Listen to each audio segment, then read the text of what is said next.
Assalamu alaikum wa rahmatullahi ta'ala wa barakatuhu. Yau ma kamar kullum muna nan a cikin shirin fashin bakin Kannywood. A inda muka samu muka rahoton wato wannan fitaccen furodusan wato uban kafta Bashir Mai Shadda, inda yake shaƙi ayarsa da wanda yake niyyar zai aura, amma kuma ba ai auren ba. Kafin ai auren wannan abubuwa suke ta faruwa, kuma sun faru gashi nan duniya tana kallo. Wai menene makomar wannan aure? An tafi filin zirga-zirga shine aure ko kuma a'a sai wakilai an tura su sun tabbatar an ba da sadaki sannan mata ta zama mallakinka? Amma ku ji daga bakin madauka labaranmu. Idan wannan shine farkon shigarka wannan shafi, to ka danna subscribe, kana ka danna kararrawa domin sanar da ku da zarar mun ɗora sabon shiri. Kada ku manta, muna nan a cikin shirin fashin bakin Kannywood, kuma aikin mu kun san ya za a mu saƙulo muku labaran da suke shige muku duhu, kuma ya za a yi mu tabbatar muku da abin da zuciyar ku take zanta.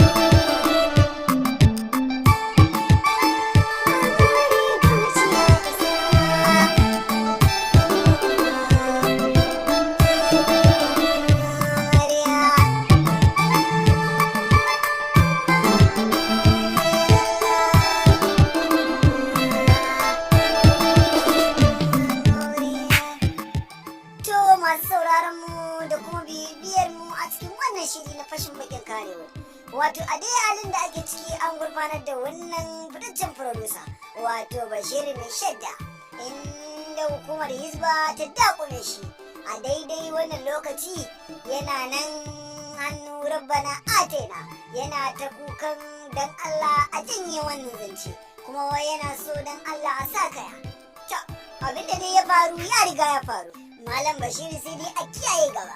Mai afkuwa kuma ta riga a ta afku, domin ba za mu boyewa masu sauraron mu irin wani da ake toyawa a wannan masana'anta ba. Ana nan dai a gidan Hizba, inda aka samu aka sallaɗe kan wannan fitaccen furodusa, amma da soli kan na kwale ya fito ran da lele. Manema labaran mu sun tabbatar mana da cewa a yanzu ma an daina barin kowa ya je inda yake, ballantana ya ji nishaɗin tamkar yana waje. An sa shi a ɗakin duhu kafin a zo a hukunta shi, a masa bulala yadda ya kamata, ita ma a gurfanar da ita a mata bulala wadda ta cancanta bisa irin gwargwadon laifin da suka aikata. Wannan majiyar ta mu ta fashin bakin Kannywood za ta kawo muku irin yadda muka tattauna da ɗaya daga cikin 'yan hizban da suka kai wannan ɗauki a lokacin da aka gama abin da aka gama za su tafi inda suka fi kauri. Manema labaran mu sun tabbatar mana da cewa wannan fitaccen furodusa wato Bashir Mai Shadda ya yanke kudirin rabuwa da wannan amarya tasa bisa irin abin da ta jawo masa.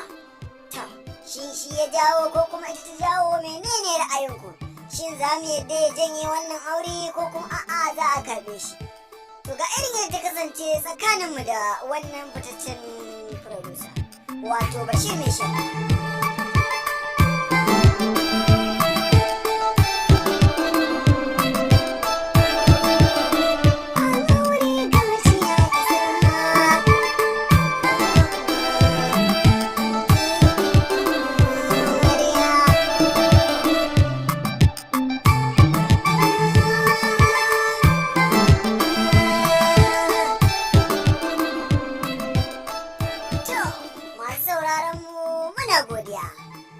Wato jikin ta bare ya la'asar, inda ita ma amaryar tasa ta yanki kudirin ciwar koda an shiga gidan aure, gaskiya sai a fuskanci ɓacin rai.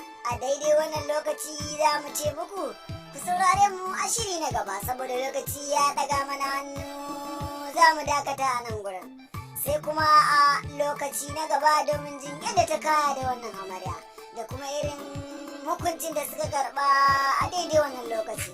Za kuma mu kawo muku bidiyon bulalar da aka yi musu a gaban kotu.